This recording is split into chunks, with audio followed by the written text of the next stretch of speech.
तो कई बार क्या होता है, पेशेंट जब मेटाबॉलिक एसिडोसिस से हमने क्लियर कर लिया सीकेडी पेशेंट मेटाबॉलिक एसिडोसिस में, एसिडोसिस में मिलने के बाद में हमें मालूम है उसका सीरम क्रेटनाइन अपर साइड मिलेगा, यूरिया अपर साइड मिलेगा,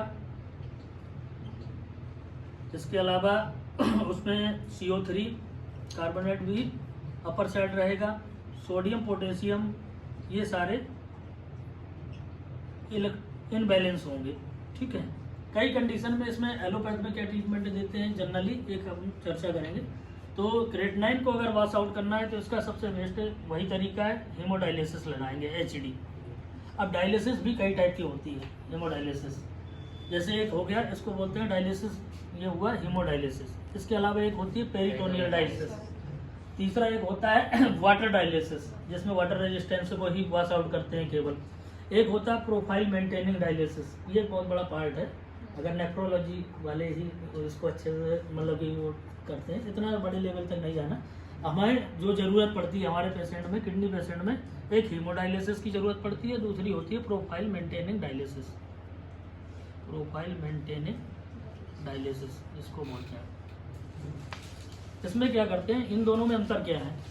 हेमोडायलिसिस तो हमने लगाया पेशेंट को, जितना भी है ब्लड को पूरा फिल्टर किया, जितना भी उसमें वाटर रिटेंशन था उसका जितना भी UF था, UF हमने पूरा बाहर किया, जिसमें कि पेशेंट का UF जो वाटर रिटेंशन होता है उसको UF बोलते हैं, ओवरफ्लो रहता है, तो उसको निकाल वॉश आउट करवाया। उसके साथ में जितने भी टॉक्सिन्स थे वो भी पूरे वो हो जाते हैं, वॉश आउट हो जाते हैं। कई बार क्या होता है कि इस मोड पे अगर डायलिसिस कर रहे हैं तो हमारे नॉर्मल कंपोनेंट भी डाउन मार्क कर देते हैं, तो हमें वहाँ पे लगाना होता है profile maintaining dialysis. Profile maintaining dialysis में हम क्या करते हैं, प्रोफाइल मेंटेनिंग डायलिसिस में हम उनको सेट करते हैं कि जैसे इसके साथ में हमें लगाना पड़ेगा सोडा बाइकार्ब का इन्फ्यूजन लगाना पड़ेगा कि पेशेंट का सोडियम लो ना जाए। कई बार क्योंकि हमने वहाँ यहाँ पे डायलिसिस किया, वॉश आउट किया, सोडियम लोअर साइड चला जाता है। कई बार हमें यहाँ पे हीमोग्लोबिन भी फॉल करता है, जब डायलिसिस होता है बॉडी से फ्लूइड निकलेगा तो कहीं ना कहीं हीमोग्लोबिन टूटेगा और वो कम करेगा। तो एक डायलिसिस में हम मानते हैं कि 1 ग्राम से लेके 2 ग्राम तक ब्लड लॉस होता है, ये एक नॉर्मल प्रोसेस है हर डायलिसिस का। तो वहाँ पे हम BT भी लगाते हैं प्रोफाइल मेंटेनिंग में कि BT सपोर्ट दिया, ब्लड ट्रांसफ्यूजन भी दिया, उसके साथ में हुआ। कई बार क्या है कि प्रोफाइल मेंटेनिंग में हम कई मेडिसिन लेते हैं, जैसे वैसोप्रेशन वगैरह भी।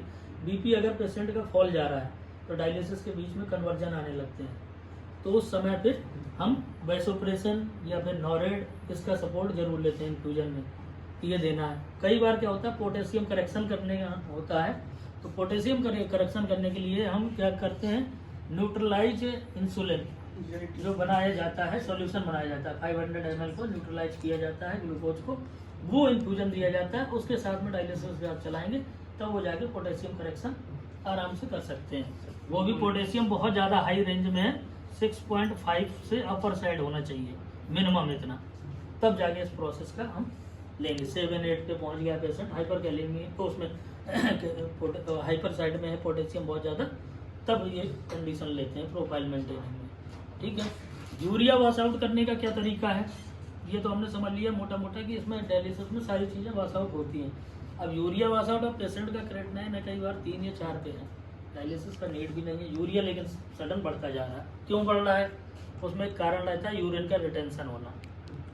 यूरिन रिटेंशन मतलब पेशेंट का यूरिन का आउटपुट बिल्कुल लो है, बहुत कम आ रही है यूरिन। कई बार हो जाता है कि जब इलेक्ट्रोलाइट डिस्टर्ब होंगे, CKD में पेशेंट होगा तो यूरिन का आउटपुट उसका पता चला वो उसमें पिया पानी कितना 2 लीटर आ रहा है 500 ml तक, तो वो कहीं ना कहीं रुकेगा, तो वो यूरिया को बढ़ाएगा, क्योंकि यूरिन में सबसे मेन कंटेंट क्या होता है, कंपोनेंट यूरिया ही होता है। तो यूरिया बॉडी के अंदर रुकेगा, कहीं ना कहीं ब्लड में फ्लो करेगा, यूरिन बढ़ेगा। तो हमें यहाँ पे इसका पहला ट्रीटमेंट डाईयूरेटिक का सपोर्ट लेना चाहिए। डाईयूरेटिक इसमें स्टार्ट करेंगे, वो भी कब, BP को मेंटेन करके, क्योंकि इतना डाईयूरेटिक नहीं देंगे कि BP लोअर साइड पे जाए, तो BP को मेंटेन के डाईयूरेटिक का सपोर्ट करेंगे। इसके साथ में कई और भी मेडिसिन रहते हैं जो थोड़ा सा वैसोडाइलेटर भी रहते हैं, उनको भी दिया जाता है, तो सपोर्ट में लेते हैं, क्योंकि पेशेंट इमरजेंसी कंडीशन पे न जाए, कोई मतलब कि क्रिटिकल कंडीशन न बने, इसलिए सपोर्ट में लगाते हैं। वाइसोडाइलेटर में कुछ मेडिसिन इसके सपोर्ट में लेंगे। कार्बोनेट बढ़ा होगा कुछ भी एसिडोसिस में है तो इसमें सोडा SBC का सहारा लेते हैं, सोडियम बाइकार्बोनेट। तो ज़्यादातर पेशेंट को आपने देखा होगा जो अपने पास आते हैं सोवोसिस नोडोसिस टेबलेट खाते हुए रेगुलर चलती रहती है, इसलिए चलती है कि हम उनको सेफ साइड रखें, एसिडोसिस उनमें बढ़ने ना पाए। तो वो सेफ साइड लेने के लिए इसका टेबलेट सोवोसिस नोडोसिस देते हैं या फिर इसका इन्फ्यूजन लगाते हैं सोडा बाइकार्ब का, तो पेशेंट को वहाँ से बचा लेते हैं।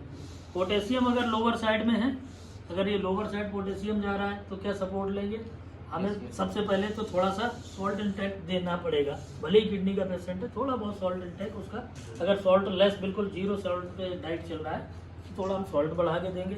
थोड़ा सा फ्लूइड बढ़ा सकते हैं, जो भी फ्लूइड है, और नहीं तब भी करेक्शन नहीं हो रहा है। अगर ये 120 बिलो चला गया है, 120 135 नॉर्मल रेंज होता है, 120 के बिलो अगर गया है तो इसमें फिर हमें हाइपरटोनिक सलाइन लगानी पड़ेगी, जिसको बोलते हैं 3% Na, ठीक है, हाइपरटोनिक सलाइन बोलते हैं इसको, ठीक है।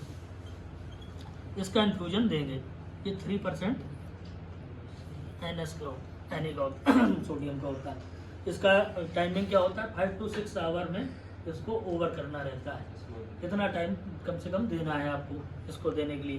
पोटेशियम करेक्शन का मैंने बताया था, पोटेशियम करेक्शन का सबसे पहले अगर पोटेशियम रेंज से बढ़ा हुआ है तो हमें यहाँ पे कैल्शियम ग्लूकोनोइड का सहारा लेना है, और केबाइंड पाउडर का नाम सुना होगा आपको, ठीक है। केबाइंड हम जनरली यूज में देते हैं बहुत।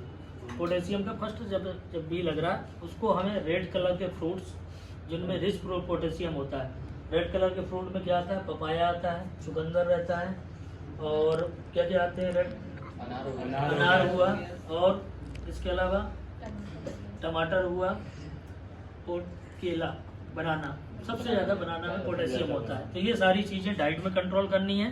ओरली अगर देना है तो हम केबाइंड देंगे, केबाइंड से कंट्रोल करेंगे।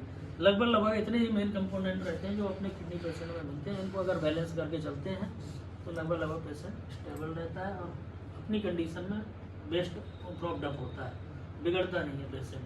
तो ये चीज़ों का ध्यान रखना।